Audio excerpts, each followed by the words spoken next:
Hello and welcome back to Money Never Sleeps. My name is Ty Moore from M&A Wealth. If you'd like more information about what you hear during the show, give us a call at 866-973-3627 or visit us online at mnawealth.com. And while at my website, click on the page to check out past shows and subscribe on Apple Podcasts or Spotify. You know, one of the biggest financial challenges out there isn't the stock market or inflation. It's something a lot closer to home. Actually saving for retirement. A 2024 Go Banking Rate study shared in an Investopedia article titled 7 Steps to Create a 10 Years from Retirement Plan found that nearly 3 in 10 workers haven't saved a dime for retirement, and almost 4 in 10 aren't contributing to any kind of retirement fund. Now sure, some people might still have a pension to fall back on, but for most people, that safety net just doesn't exist anymore. And that leaves a lot of hardworking people in a tough spot when it's time to step away from the paycheck. But here's the good news. It's not too late. You've still got time to make meaningful progress. You just need a strategy that helps you close any gaps, make smart use of what you've already built, and cross that finish line feeling confident about your income and your future. Today we're going to walk through several key steps you can take if you're within about 10 years of retirement. These steps are designed to help you get focused, make up for lost time if needed, and create a plan that aligns with your goals.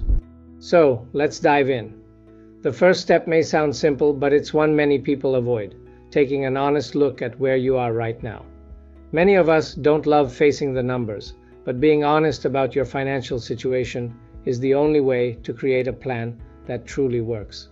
Start by adding up what you've already saved in retirement accounts. Things like your IRA, 401k, or 403b. If you've got taxable investment accounts that you plan to use for retirement, include those too. But leave out any money set aside for emergencies or large purchases like a new car or home project. What you want is a clear picture of what's really in your retirement bucket. Once you know where you stand, you can start to see what needs to change, and that's where progress begins.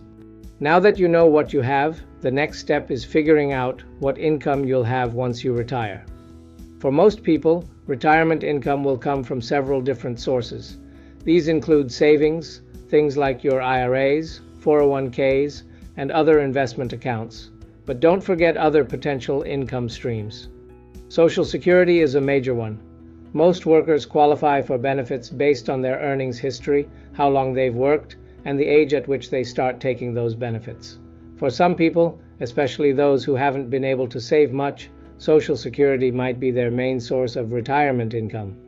If you're lucky enough to have a pension, be sure to include that in your planning. And if you plan to work part-time during retirement, whether for structure, enjoyment, or extra cash flow, that income should also be part of your overall strategy. Here's a helpful tip.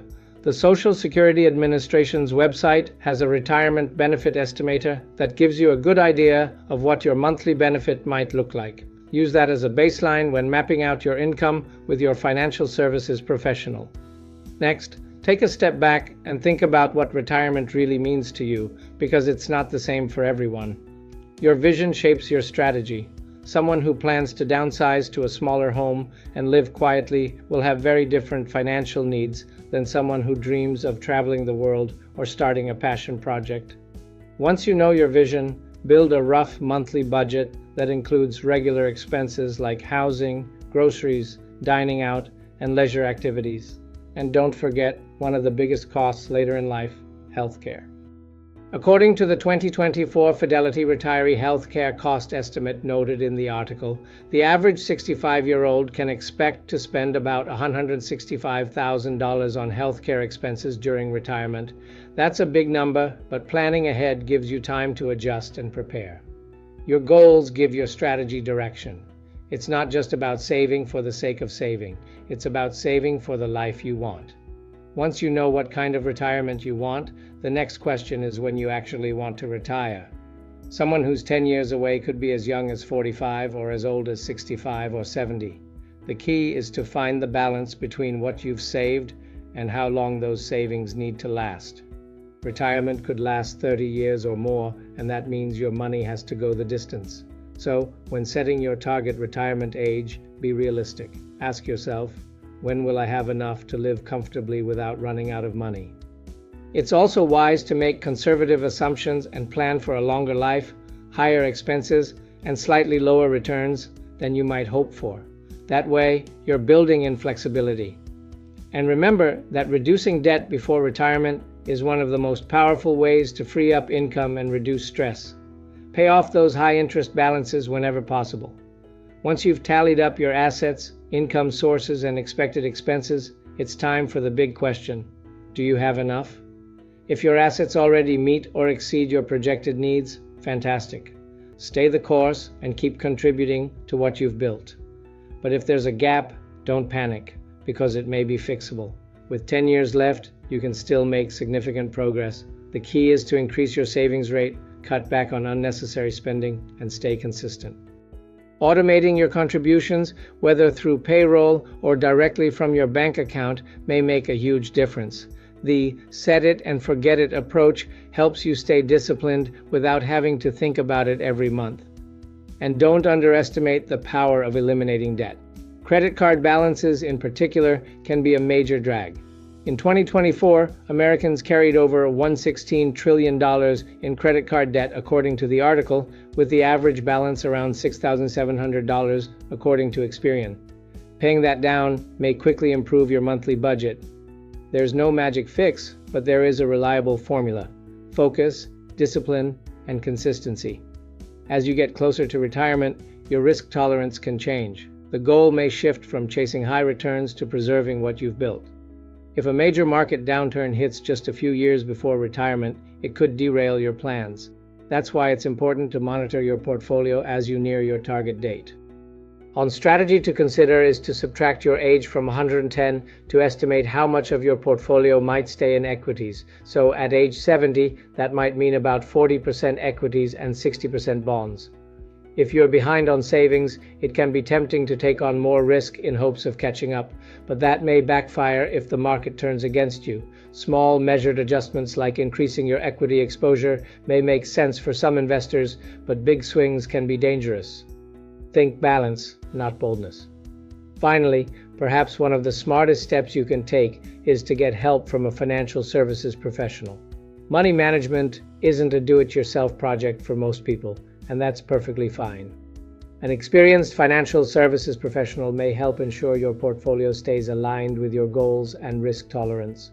They can also offer insights into broader planning topics like income distribution, tax efficiency, or legacy strategies. Working with a financial services professional adds accountability and helps you stay on track, especially when markets get unpredictable or life throws curveballs. So, how much do you really need to retire? Everyone's answer is different, but a common strategy is to aim for about 10 times your annual income by age 67. If you're not there yet, don't panic. It's never too late to make progress. Start where you are, make a plan, and keep moving forward. Maximize your retirement contributions. Consider lifestyle adjustments if needed. And most importantly, stay proactive, because even small, consistent steps can make a huge difference over time. Your 50s and early 60s are often your highest earning years, which means now is your window to catch up. Tighten your belt a little now if you need to, because it's far better to do that today than be forced to later in life. Remember, retirement isn't a finish line, it's a new chapter, and the more intentionally you plan for it, the more freedom and confidence you may have when it arrives.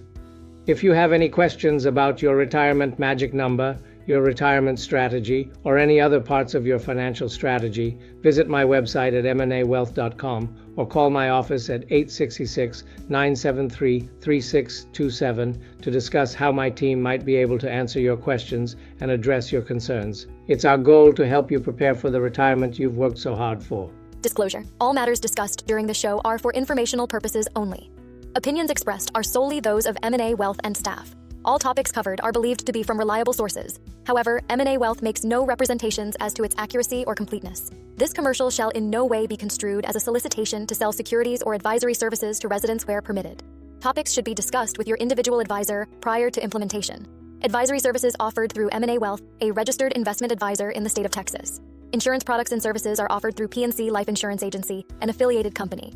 M&A Wealth and PNC Life Insurance Agency are not affiliated with or endorsed by the Social Security Administration or any government agency.